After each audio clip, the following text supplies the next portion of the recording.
안녕하세요. 흰수염고래 스포츠입니다. 드디어 토트넘 대 팀 K리그의 경기가 열리게 되었습니다. 2년 만에 다시 리매치인데요. 과연 어떤 흥미로운 경기가 펼쳐질지 지금부터 생생하게 전해드리도록 하겠습니다. 토트넘의 네 번째 프리시즌 경기였습니다. 하츠, QPR, 빗셀 고베에 이어서 한국의 K리그 올스타 팀과의 빅매치였습니다. 이 경기는 2년 전에도 맞붙었었는데 2년 전에도 매우 흥미로운 경기였지만 이번 리매치는 더욱더 흥미로운 경기였습니다. 먼저는 손흥민이 캡틴으로서 팀을 이끄는 경기였고 수비 축구가 아닌 공격 축구로 올스타 팀을 상대하는 것이었습니다. 그리고 팀 K리그는 이승우가 팬투표 1위를 하고 득점왕도 가능할 수 있을 정도의 대활약을 하고 있다 보니까 K리그 팬들이 또 열광을 하고 18살 양민혁 선수가 토트넘이 내한하자마자 토트넘 이적 오피셜이 뜨면서 손흥민 후계자가 나와버리는 상상도 못했던 일이 일어나 버리면서 이 경기에 대한 관심은 더욱 폭발적이었습니다. 경기 1시간 전 라인업이 공개가 되고 엔지 감독은 또 새로운 선발 라인업으로 팀 K리그를 상대하게 되었습니다. 골키퍼 비카리오, 포백에 포로, 에메르송, 벤 데이비스, 돈리, 그레이, 사르, 베르발, 존슨, 쿨레셉스키, 손흥민이 선발 출전했습니다. 3연속 선발 출전한 주전급 선수 비수마와 메디슨이 벤치에 있게 되고 아츠그레이가 본격적으로 미드필더로 선발 출전을 했고 베리발도 선발 출전을 하면서 18살 신인 선수들이 동시에 출격을 하게 되었습니다. 분명 큰 모험이죠. 그리고 드라구신이 출전할 줄 알았는데 에메르송이 센터백으로 선발 출전하게 되었습니다. 그러면서 손흥민이 윙어로 출전했고 클루세스키가 스트라이커로 출전하게 되었습니다. 이에 맞서는 팀 K리그는 조현욱 골키퍼, 이명재, 박진섭, 박승욱, 최준, 이동경, 정호연, 이승우, 양민혁, 주민규, 윤도영이 선발 출전을 했습니다.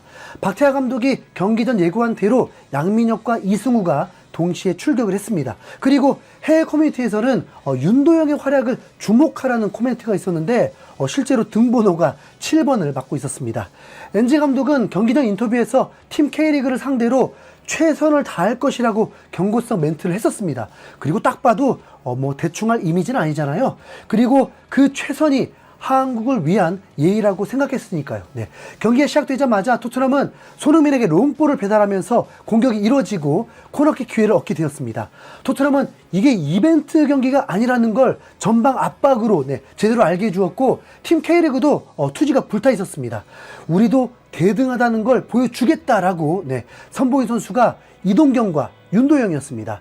토트넘이 강하게 밀어붙이는 만큼 경기를 주도했고 거의 선수들이 800m 육상대회 출전하듯이 쉼없이 뛰었습니다.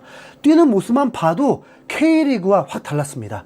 아마 K리그 선수들 정신 없었을 것입니다. 그래서인지 이승우가 볼을 잡는 걸 별로 못 봤습니다. 토트넘도 프리시즌 같지 않은 웬만한 빅매치처럼 뛰었습니다.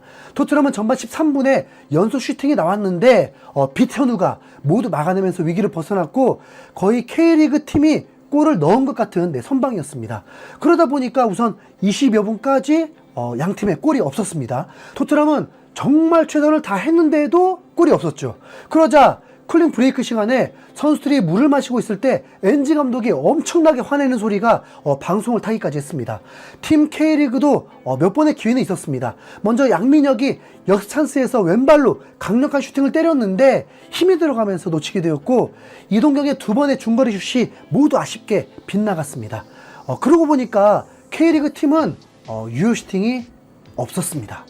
잘 싸우다가 결국 역부족으로 이제 토트넘에게 당하고 맙니다. 아니 손흥민에게 당하고 맙니다. 손흥민이 윤도영을 잘못 건드렸습니다. 박스 안에서 걸려 넘어졌는데 주심은 휘슬을 불지 않았고 손흥민은 억울한 듯 땅을 치면서 분노했습니다.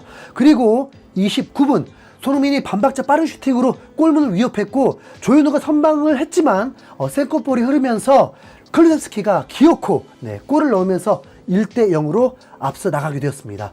손흥민이 역시 해줘야 토트넘은 살아납니다. 그리고 손흥민은 37분에 이젠 직접 골을 넣습니다. 그동안 많이 봐왔던 골이 거의 제방하는 듯한 박스 안에서 오른발 가마차기가 그대로 골대 상단으로 빨려 들어갔습니다. 슈팅 순간 입이 떡 벌어집니다. 네. 팀 K리그 팀은 전반전인데도 시간이 흐를수록 발이 점점 굳었습니다. 쉼없이 뛰는 건 역부족이었습니다. 토트넘 선수들도 마찬가지일 수 있지만 그래도 패스 플레이가 훨씬 안정적이다 보니까 팀 K리그는 정말 정신 없었을 것입니다. 그리고 42분에는 클루세스키와 손흥민의 환상적인 콤비 플레이로 게임에서나 나올 법한 골이 또 나오게 됩니다. 손흥민이 박승욱의 발 사이까지 볼을 통과시키면서 골키퍼와 1대1을 만들었고 끝. 손흥민이 멀티골을 넣었습니다. 와, 세 골 모두 손흥민의 작품 같은 플레이에서 나온 것입니다. 그런데 이거 하나는 여러분 분명히 해야 할 것 같습니다. 이 경기가 손흥민의 주인공인 건 맞지만 선수들이 손흥민을 위한 경기를 했던 게 아니었습니다. 경기의 주인공이 되는 건 누가 될지 전혀 알 수 없을 만큼 선수들이 모두 사력을 다했습니다. 하지만 퀄리티의 차이를 손흥민이 보여준 거죠. 2년 전 손흥민이 멀티골을 넣었을 때와는 차원이 다른 활약이었습니다. 양민혁도 아마 배웠다는 것 이상으로 어쩌면 두려워서 다리가 후들거렸을 것입니다. 그래도 양민혁도 에메르송을 농락하는 플레이를 보이면서 번뜩이는 활약을 했습니다. 전반전에는 아쉽게도 이승우의 활약을 볼 수가 없었습니다. 토트넘 선수들이 확실히 민첩성이나 운동 능력이 그냥 더 좋았습니다. 그냥 열심히 뛴다고 될 문제는 아닐 정도로 다르긴 달라요. 전반전이 끝난 후에 손흥민은 이승우와 포옹하면서 서로 대화를 주고받기도 했는데 뭐라고 했을까요? 후반전이 되어서 팀 K리그는 전원이 교체되었습니다. 거의 외국인으로요. 토트넘은 비카리오와 메디슨 그리고 사르가 교체가 되었습니다. 그러니까 공격진은 그대로 출전을 한 거죠. 전반전에 골대를 맞추면서 아쉽게 득점을 놓친 베리발도 교체가 되었습니다. 후반 5분 만에 메디슨의 코너킥과 에메르송의 백헤딩으로 골대를 맞추면서 추가골이 나올 뻔했습니다. 그런데 그 이후에 이제 K리그 팀이 토트넘을 압도하게 되었습니다.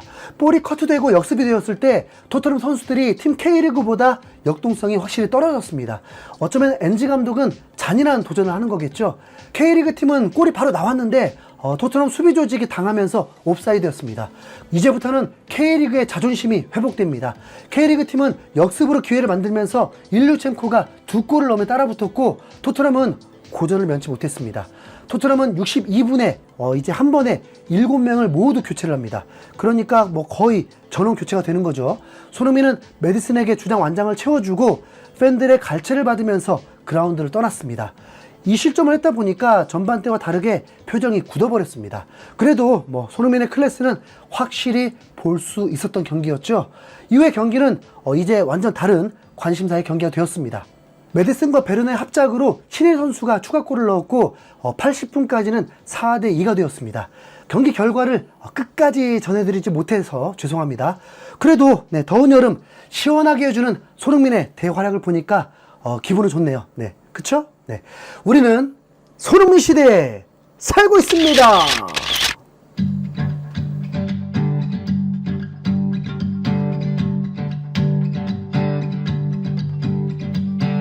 상상도 못할 일이 일어나 밤낮이 바뀌어도 난 행복해. 너의 그 찰칵 그 세레모니 득점한 것이 왕이젠 캡틴 유럽을 뒤흔든 월드 클래스 웃음 마셔도 레전드야. 소니의 시대를 우리는 살아가. 수백 개의 골보다 천만 배의 기쁨을 주잖아. 손 부러지고 금가고 터지고 쓰러져도 한계를 모르는 거친 호흡이 희망을 주잖아. 손의 시대